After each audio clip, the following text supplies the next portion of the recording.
Hey everybody, this is Meowth, that's right, and today I'm going to talk to you about the Battlefield 4 chopper heads-up display. Now this is very similar of course to the heads-up display for Battlefield 3, but even though some of you guys may be pretty good chopper pilots already, you may not quite understand what all the indications or markings mean, so I hope to clear this up for you just a little bit. If you guys find this information informative, I hope that you leave a like. And if you haven't already, please subscribe. So let's get started. The first thing I want to talk to you guys about is the heading indicator, and this is the indicator that is in the top center of your heads-up display, and it will indicate in a 360-degree horizontal plane of rotation what direction you are facing. If you have a zero indication on your heading indicator, this tells you that you're facing to the north. If you turn just a little bit farther to 90, it means that you're facing to the east. Even farther, you've got 180, that's south, and 270, which is west. Now, as I bring the chopper around towards 0 degrees on the heading indicator, you'll notice that on the mini-map, you're at north. The heading indicator is numbered in 45-degree increments, with each tick mark in between the numbers representing 5 degrees. Now, it's not terribly important for you to know, but I do like to be thorough. It's very important for you to understand which direction you're going, because when enemy traffic is reported to you, it's reported as a position relative to you, and will allow you to make the proper response to whatever that call out was, whether it's attack, whether you can attack from that position, or whether you need to hide, and where you can hide. In most cases, knowing your enemy's position relative to you, even a half a second sooner can be the difference between whether you live or whether you die. Let's move on. Slightly down and to the left are the countermeasures and the countermeasure status section. This tells you, of course, which countermeasures that you have. In this case, I have the IR flares, and of course how long it is until I get to use them, or if I can use them, it will indicate ready. It is extremely important that you use your countermeasures at the correct time, because it does take 25 seconds to regenerate, and if you don't have them when you really need them, you could find yourself being somebody's fireball in the sky, and nobody wants that. Next level down on the left side, you have your ground speed indicator, and what this does is tells you exactly how fast you're moving over the ground in any given direction, whether it's forwards, backwards, or side to side.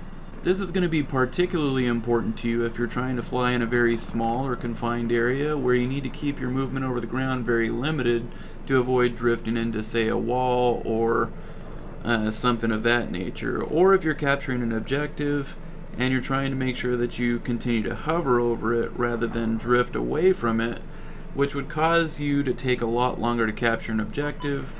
And if you end up losing the round because of it, your team's going to get pretty pissed off if they know that you were doing it. Now, I won't tell you how I know that, but just trust me on that one. Right below your ground speed indicator, you have your torque meter, and what this does is tells you the percentage of the power that you have available that you're currently using. It ranges from 10% all the way up to 100%. It's important to note that as long as you are not increasing or decreasing your power, your torque meter is going to default to 55%. Now 55% power is an important power setting because that's the power setting required to maintain level altitude as long as you're not pitched nose up or nose down or banked left or right. If you have a power setting less than 55%, you cannot maintain altitude. And if you want to move forward while maintaining level altitude, you're going to have to apply more than 55% power. Moving on, looking directly below your heading indicator, you have your bank angle indicator. This is going to tell you how far you're leaning to the left or to the right. When you're straight up and down, the arrow is going to be right on the center mark, which is 0 degrees of bank. When rolling your helicopter to the right, the arrow in the bank angle indicator is going to move to the left, indicating you need to roll to the left until it's straight up and down to return to level flight. And of course, if you roll to the left, it's going to move to the right side. Next, directly below your bank angle indicator, you have that horizontal bar that goes across the middle of your screen. That is your artificial horizon. Your artificial horizon is always going to stay aligned with the horizon off in the distance. If you bank right, it's going to maintain level, it's going to turn just a little bit to the left. If you pitch down, it's going to go up, and if you pitch up, it's going to go back down. This is actually the biggest difference that I've seen between the Battlefield 4 HUD and the Battlefield 3 HUD. The Battlefield 3 HUD used to have a full-blown pitch ladder which tells you how many degrees up or down, whereas the Battlefield 4 HUD does not. I gotta wonder if they're gonna put it in the full game or if they're just gonna leave it out because they decided that it makes things look a little bit cleaner so you can see where you're going a little bit easier. I don't know. The other thing I would say is that the Battlefield 4 HUD seems to move just a little bit more fluidly. Next thing that you have right in the center of the screen is the crosshairs and the I-beam. The crosshairs are fairly simple in what they do in that they tell you exactly where the nose of the helicopter is pointing.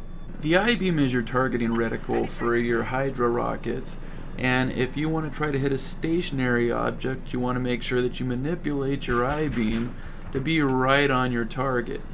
You also probably want to be a little bit smarter than I was here, because when I was doing this strafing run here, I only shot with 10 rockets and I did not reload in between the next strafing run, so I did not get to finish him off right here. I had to come back around for I think 2 more passes, so be sure that you reload after each strafing run so you get maximum damage. I did ultimately win this battle, but it took quite a few more passes than it really should have. When you switch to your secondary weapon in your attack helicopter, you're going to be using heat seekers or whatever you have available or unlocked when you get to the main game. And this requires a different targeting system. For this, we're using a targeting circle. And you have to keep your object of intended attack right inside your target circle in order to establish and maintain a lock-on. Here I got a little bit carried away. I decided I was going to try to give this guy a heart attack, make him crash if I could, but I got a little carried away. Next time I'll realize not to make that stupid mistake. Next, directly below your targeting system, we have the weapon that you have selected. So in this case right now I have Hydra rockets ready, but if I had the heat seekers out, it would say heat seekers instead. And directly below that we have your turn coordinator, which is the 2 little vertical lines with the ball in the middle of it. Your turn coordinator tells you when the tail of your helicopter is falling to the inside of the turn or swinging to the outside of the turn. This starts to become very important when you start to navigate between buildings or very close spaces to try to outmaneuver somebody else who maybe wants to shoot you down. And you may have to do this under fire when you are very close to death, and you want to make sure that you have very good control over where that tail goes, or any part of your helicopter really. Next, down below your turn coordinator, you have your gunner view.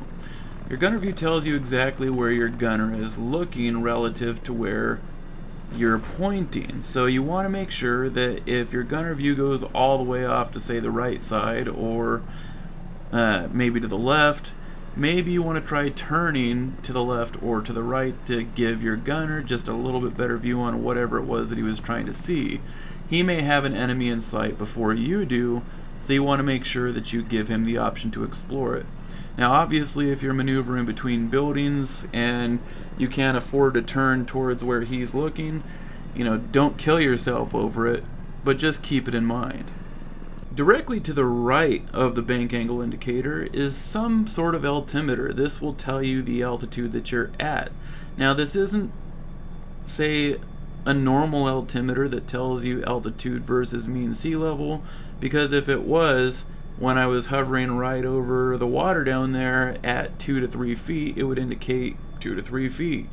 But instead it indicates between 50 to 70 feet off. And it's the same in Battlefield 3. For some reason, both of them are 50 to 70 feet off of what it should be.